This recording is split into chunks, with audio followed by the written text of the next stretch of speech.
nombre es Cristian Salvador Cáceres y esta es nuestra entrega de laboratorio 2 del grupo 54 de teoría 1. Y tenemos ahora los siguientes objetivos, empezando con el experimento 1, que se trata sobre observar el comportamiento del lanzador en dos diferentes casos, que primero sería diferentes configuraciones, con la barra, que sería un electroimán, y sin la barra, que sería un solenoide. Y en el segundo caso, diferentes materiales, que sería un anillo de cobre, otro de aluminio y otro de aluminio, pero partido. Y para el objetivo 2 tenemos que queremos analizar el principio de funcionamiento del lanzador de anillos y usar la teoría de curso para explicar los resultados obtenidos. Ahora, para el experimento 2 tenemos nuestro primer objetivo que sería generar una FEM y corriente inducida en una bobina utilizando un imán. El segundo objetivo sería utilizar la ley de Faraday para estimar el valor de la corriente inducida y comparar este valor con la corriente medida. Y por último, utilizar un programa de Python para aproximar la función de la corriente teórica. Ahora, para el tercer experimento tenemos el primer objetivo que sería utilizar un transformador utilizando distintas configuraciones de bobina y núcleos de diferentes geometrías. Y para el segundo objetivo, medir el voltaje de las bobinas primaria y secundaria y verificar la relación de transformación del transformador eléctrico.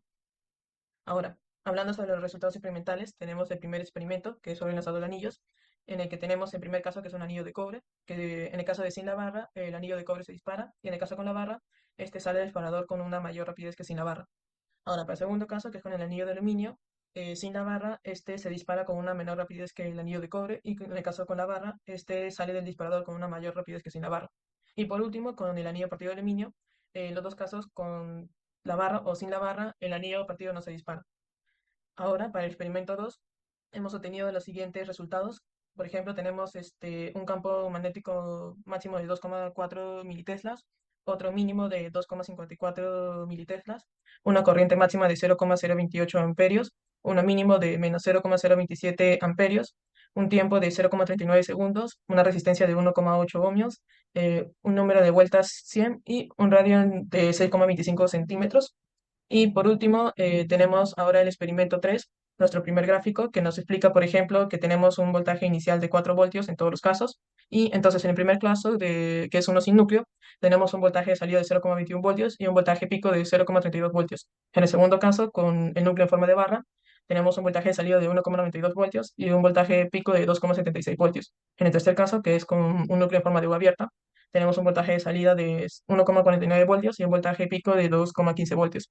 Y por último, tenemos un voltaje de salida de 3,33 voltios y un voltaje pico de 4,83 voltios en el caso del núcleo en forma de U cerrada.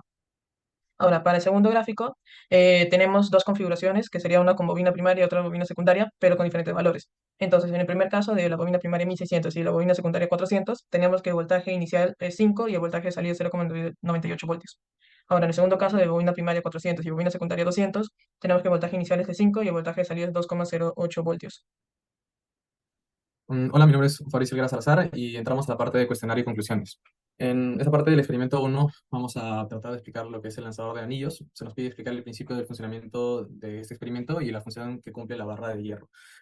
Eh, Básicamente, en este experimento se van a presentar lo que es la ley de Faraday, la ley de Lenz y las corrientes de Foucault, ya que se van a presentar la interacción de dos campos magnéticos que al conectar una bobina a una fuente de corriente alterna se va a generar un campo magnético alterno que va a ser variable debido a la corriente suministrada, la cual va a cambiar con el tiempo. Y este campo va a inducir corrientes eléctricas parasitas al anillo, por lo que al accionar el interruptor de la bobina, los anillos inducidos se van a comportar como imanes y se van a repeler, ya que hay un campo magnético producido por la bobina. Asimismo, la barra de hierro pues está hecho de un material que las propiedades de ese material van a intensificar el campo magnético y se va a concentrar el flujo magnético a través de él. Con la pregunta 2 nos pide que si se fuese a cambiar el anillo de cobre por uno de doble grosor, ¿cómo cambiaría el resultado experimental? Nos apoyamos con las corrientes de Foucault, ya que estas son creadas por inducción magnética y estas siguen el mismo principio que los imanes permanentes. Lo cual, mientras el grosor sea el doble, este imán va a ser capaz de producir un mayor campo magnético y la interacción que tenga con otros imanes será mucho mayor. Y por último, nos pide que si el experimento con el anillo hueco se repite varias veces, se puede notar que el anillo se calienta.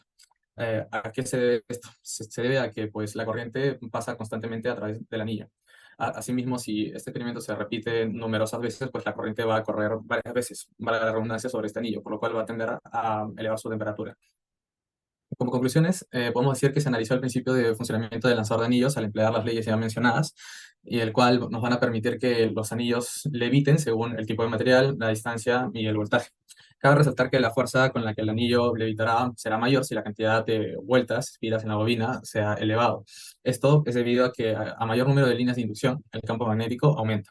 Como dato adicional, la barra no puede ser de cualquier material, sobre todo macizo, ya que al serlo no permite que se magnetice y el paso por la corriente aumenta su temperatura. Esto traerá como consecuencia que los materiales se fundan. Hola, mi nombre es Freddy y vamos a desarrollar el cuestionario del experimento número 2.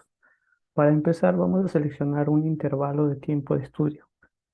Este intervalo va a iniciar en el milisegundo 2615 y va a finalizar en el milisegundo 3807. Pregunta 1. ¿Por qué al hacer girar un imán se produce una corriente? Explica en base a la teoría vista. Sabemos que por la ley de Ohm, para que exista una corriente, tiene que existir primero un voltaje o fuerza electromotriz. Sabemos que por la ley de Faraday, para que exista un voltaje en una bobina de n espiras, tiene que haber una variación del flujo magnético. En nuestro caso, no varía la superficie ni la magnitud del campo magnético, pero sí varía la dirección del campo magnético, produciendo una fuerza electromotriz que posteriormente genera una corriente eléctrica.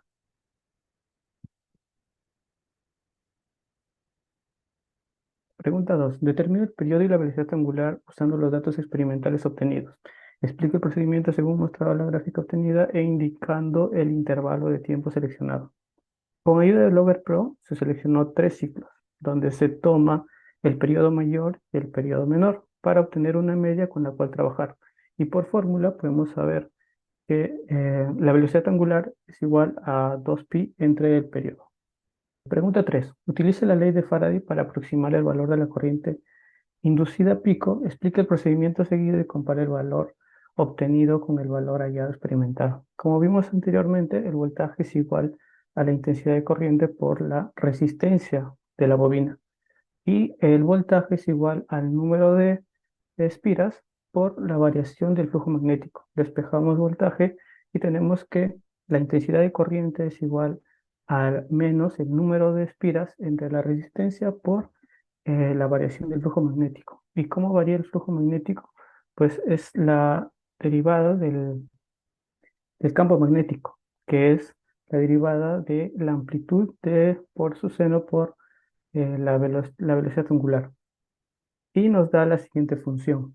Sabemos que la intensidad de corriente es igual a menos 0,02 eh, por el coseno de 15,79.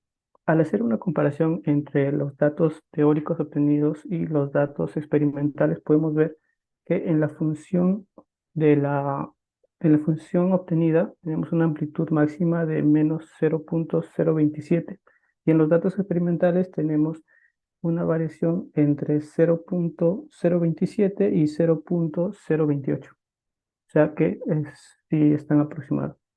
Pregunta número 4. Utilice la ley de Faraday para hallar la función de la corriente. Para ello, considere que el flujo magnético de la bobina es igual a la función del campo magnético por el área. En este caso, hemos ingresado los datos iniciales obtenidos experimentalmente y además de la base de datos del intervalo de trabajo. Y hemos obtenido la siguiente gráfica en la cual la gráfica de color naranja es la corriente teórica obtenida con el programa de Python y la gráfica de color azul es la corriente experimental con la base de datos. Conclusiones. Al girar el imán frente a la bobina podemos variar el flujo magnético que pasa a través de la bobina. Esta variación de flujo, por la ley de Lenz, crea un campo magnético inducido que determina la dirección en la que fluye la corriente inducida. En las gráficas de la corriente experimental y teórica tienen ligeros desfases propios de la variación de la distancia del imán hacia la bobina. Mi nombre es Sebastián Quispe Barriga. En este caso vamos a hablar del cuestionario para el experimento número 3 relacionado a transformadores. En la primera pregunta tenemos con cuál configuración de núcleos se obtuvo mejores resultados. Si hacemos una recapitulación con respecto a los resultados presentados por mi compañero, podemos observar que la configuración de núcleos en forma de U cerrada, como se puede observar en la imagen de la izquierda, esto nos obtiene un mayor valor de salida de RMS y un mayor valor pico. Para la segunda pregunta que nos nos dice que determinemos la relación de transformación utilizando los valores de voltaje RMS medidos. Comparemos los resultados con la transformación teórica. Bueno, en este caso podemos ver en la tabla a la izquierda el resultado de esta mayor valor, RMS, y la fórmula de relación de transformaciones donde tendríamos el número de vueltas de una bobina, de la bobina secundaria entre el número de vueltas de la bobina primaria, igual sería para el voltaje de salida de la primera bobina que el voltaje de entrada de la primera bobina, de la bobina primaria. Para ello tendríamos lo siguiente, la fórmula N2 sobre N1 sería igual a el RMS de salida y el RMS de entrada. En el valor teórico tendríamos, utilizando el número de vueltas de las bobinas de la configuración, que sería 400 ambas, por lo tanto tenemos la relación de 1. Y para nuestro experimental tendríamos el valor de salida de RMS de 3.33 y nuestro valor de entrada, que sería 4. Por lo tanto tendríamos una relación de 0.8325, por lo que tendríamos en algún momento de nuestro circuito algún tipo de pérdida de alrededor del 16%, un poco mayor del 16%. Para la pregunta número 3, que nos refiere cuál es el mayor, el voltaje pico o el voltaje RMS, tenemos que recordar que el voltaje pico es el valor máximo que alcanza una señal. Sin embargo, el voltaje RMS es más conocido como el voltaje eficaz, ya que hay voltaje que varía en el tiempo. Y por lo tanto tendríamos lo siguiente, que el voltaje pico se halla haciendo la resta del máximo con el mínimo, dividiendo entre 2, obteniendo una media. Y el voltaje RMS sería este voltaje máximo dividido entre la raíz de 2. Y sería el valor que aparece en el multímetro. Por lo tanto, como podemos ver en la tabla, en este caso para la misma configuración de U cerrada, tendríamos que nuestro voltaje pico es mayor. Para la pregunta número 4, que nos dice que las transformaciones usando un transformador reductor, refiriéndose a la segunda parte del experimento, y utilizamos la segunda columna donde tenemos una bobina una bobina secundaria de 200 vueltas y una bobina primaria de 400.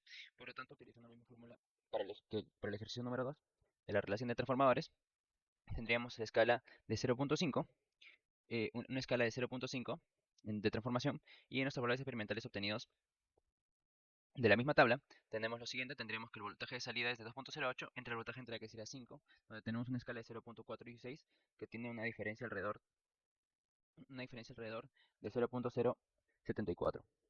En cuanto a la escala, podemos concluir que el uso de distintas configuraciones de bobinas y núcleos mostró de forma experimental el comportamiento del voltaje en cada bobina y su relación de transformación, que nos permitió percatarnos que al medir el voltaje utilizando voltímetros y la configuración en forma de U cerrada, nos permite obtener un valor de mayor voltaje.